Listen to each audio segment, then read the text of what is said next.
ಟೈಲರ್ಸ್ಗೆ ಅತಿ ಕಷ್ಟವಾದ ಕೆಲಸ ಯಾವುದನ್ನ ಐತೆ ಅಂದರೆ ಇದೆ ನೋಡ್ರಿ. ಹಾಯ್ ಫ್ರೆಂಡ್ಸ್, ನಾನು ನಿಮ್ಮ ಸ್ವರ್ಣ. ಟೈಲರ್ಸ್ ಬಗ್ಗೆ ನಾನು ಇವತ್ತು ನಿಮ್ಮ ಹತ್ರ ಕೆಲವೊಂದು ವಿಚಾರಗಳನ್ನ ಮಾತಾಡಬೇಕು ಅಂತ ಬಂದಿದ್ದೀನಿ. ದಯವಿಟ್ಟು ವಿಡಿಯೋ ಎಲ್ಲಿ ಸ್ಕಿಪ್ ಮಾಡದೆ ಫುಲ್ ವಿಡಿಯೋ ನೋಡಿ. ವಿಡಿಯೋ ಇಷ್ಟ ಆದರೆ ಲೈಕ್ ಮಾಡಿ, ನನ್ನ ಚಾನಲ್ನ ಸಬ್ಸ್ಕ್ರೈಬ್ ಮಾಡಿ. ನಾನು ಮೊನ್ನೆ ಒಂದು ಶಾರ್ಟ್ ವಿಡಿಯೋ ಹಾಕಿದ್ದೆ ಕಣ್ರಿ, ಅದಕ್ಕೆ ತುಂಬ ಚೆನ್ನಾಗಿ ರೆಸ್ಪಾನ್ಸ್ ಬಂತು. 3 lakhsವರೆಗೂ ವ್ಯೂಸ್ ಬಂದಿದ್ದಾವೆ. ಅದೆಲ್ಲ ನಿಮ್ಮ ಕ್ರೆಡಿಟೇ. ತುಂಬ ಥ್ಯಾಂಕ್ಸ್. ತುಂಬ ಜನ ಸಬ್ಸ್ಕ್ರೈಬ್ ಮಾಡ್ಕೊಂಡಿದ್ದೀರಾ. ಇದೇ ಥರ ನನ್ನನ್ನು ಬೆಳೆಸಿ. ಹೀಗೆ ಬ್ಲೌಸ್ಗಳಿಗೆ ಉಕ್ಸ್ ಹೆಮ್ಮಿಂಗ್ ಹಾಕೋಣ ಅಂತ ಕುತ್ಕೊಂಡೆ. ಒಂದು ಬ್ಲೌಸ್ಗೆ ಹೆಮ್ಮಿಂಗ್ ಉಕ್ಸು, 2 ಬ್ಲೌಸ್ಗೆ ಉಕ್ಸ್ ಅಷ್ಟೇ. ನನಗೆ ಒಂದೊಂದು ಬ್ಲೌಸ್ಗೆ 3/4 ಅವರ್ ಅಂದರೆ 15 ನಿಮಿಷ ಟೈಮ್ ತಗೊಂಡಿದೆ. 3 ಬ್ಲೌಸ್ಗೂ ಸೇರಿ 3/4 ಗಂಟೆ ಟೈಮ್ ತಗೊಂಡಿದೆ. ಅಂದರೆ 45 ನಿಮಿಷ.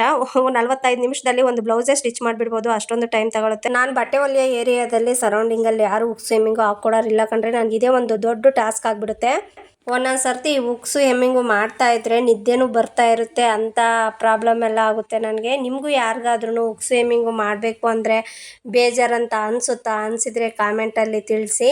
ಇನ್ನೊಂದು ವಿಚಾರ ಏನಪ್ಪ ಅಂದರೆ, ಕಸ್ಟಮರು ಬಟ್ಟೆ ಹೊಲಿಯೋಕ್ಕೆ ಬಂದಾಗ ಫಸ್ಟು ಒಂದು ಬ್ಲೌಸ್ಗೆ ಎಷ್ಟು ಅಮೌಂಟ್ ತಗೋತೀರಾ ಅಂತ ಕೇಳ್ತಾರೆ.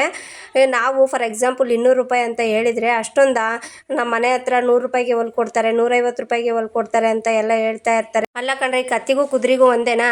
ನಾವು ತಿರುವಿ ಹಾಕಿ ಸುಮ್ಮನೆ ಬ್ಲೌಸ್ನ ಪಲ್ಟಾಯಿಸಿ ಕಿನ್ನೆರಿ ಮಾಡಿದ್ರೆ ಬೇಗ ಆಗೋಗುತ್ತೆ ಬ್ಲೌಸು. ಅದೇ ಸ್ವಲ್ಪ ನಾರ್ಮಲ್ ಪೈಪಿಂಗ್ ಮಾಡಿದ್ರೆ ಒಂದು 10 ನಿಮಿಷ ಹೆಚ್ಚಾಗಿ ತಗೊಳುತ್ತೆ.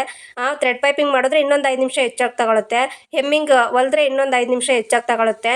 ಹೀಗಿದ್ದಾಗ ಎಲ್ಲನೂ ಒಂದೇ ಅನ್ನೋ ಥರ ಮಾತಾಡ್ತಾರೆ. ಅದಕ್ಕೆ ನಾವಾಗ ಏನು ಮಾಡಬೇಕು ಅಂದರೆ, ಒಂದು 2-3 ಮಾಡಲ್ಗೆ ಹೊಲ್ದಿಟ್ಕೊಂಡ್ರೆ ಅವನ್ನ ಬ್ಲೌಸಸ್ಸು ತೋರಿಸ್ಬೇಕು ಯಾರಾದರೂ ಬಂದಾಗ. ನೋಡಿ, ಈ ಥರ ಸುಮ್ಮನೆ ಉಲ್ಟಾ ಮಾಡಿ ಕಿನ್ನಾರಿ ಹಾಕಿದ್ರೆ ಇಷ್ಟು ರೇಟು, ನಾರ್ಮಲ್ ಪೈಪಿಂಗ್ ಮಾಡಿದ್ರೆ ಇಷ್ಟು ತಗೋತೀವಿ, ಥ್ರೆಡ್ ಪೈಪಿಂಗ್ ಮಾಡಿದ್ರೆ ಇಷ್ಟು ತಗೋತೀವಿ, ಹೆಮ್ಮಿಂಗ್ ಮಾಡಿದ್ರೆ ಇಷ್ಟು ತಗೋತೀವಿ ಅಂತ.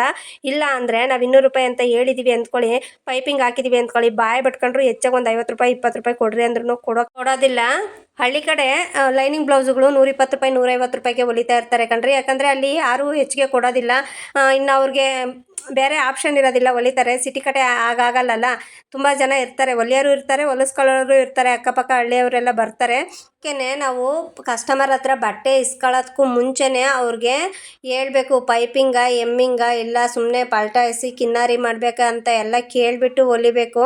ನನಗೆ ಸುಮಾರು ಸಲ ಈ ಥರ ಒಂದು ಎಕ್ಸ್ಪೀರಿಯೆನ್ಸ್ ಆಗಿದೆ. ನಾನು ಸ್ವಲ್ಪ ಚೆನ್ನಾಗಿ ಗ್ರ್ಯಾಂಡಾಗಿರೋ ಬ್ಲೌಸ್ಗಳಿಗೆಲ್ಲ ನಾನು ಸುಮ್ಮನೆ ತಿರ್ಬೇಕು ಹೊಲಿದ್ರೆ ಏನು ಚೆನ್ನಾಗಿರುತ್ತೆ ಬಿಡು ಅಂತ ಹೇಳ್ಬಿಟ್ಟು ಥ್ರೆಡ್ ಪೈಪಿಂಗ್ ಎಲ್ಲ ಹಾಕಿರ್ತೀನಿ. 200 ರೂಪಾಯಿ ಅಲ್ವೇನಕ್ಕ ಅಂತ ಹೇಳ್ಬಿಟ್ಟು 200 ರೂಪಾಯಿ ಕೊಟ್ಟು ಹೋಗ್ತಾರೆ. ಅಟ್ಲೀಸ್ಟ್ ನಾವು ಪೈಪಿಂಗ್ ಕ್ಲಾತ್ ಬೇರೆ ಹಾಕಬೇಕಾಗುತ್ತೆ, ಮತ್ತು ಥ್ರೆಡ್ಡು ಅದಕ್ಕೆ ಇನ್ವೆಸ್ಟ್ ಮಾಡಿರೋದು ಕನಿಷ್ಠ ಒಂದು 20 ರೂಪಾಯಿ ಕೂಡ ಹೆಚ್ಚಾಗಿ ಕೊಡೋದಿಲ್ಲ. ಆ ಥರ ಮಾಡೋಗ್ತಾರೆ.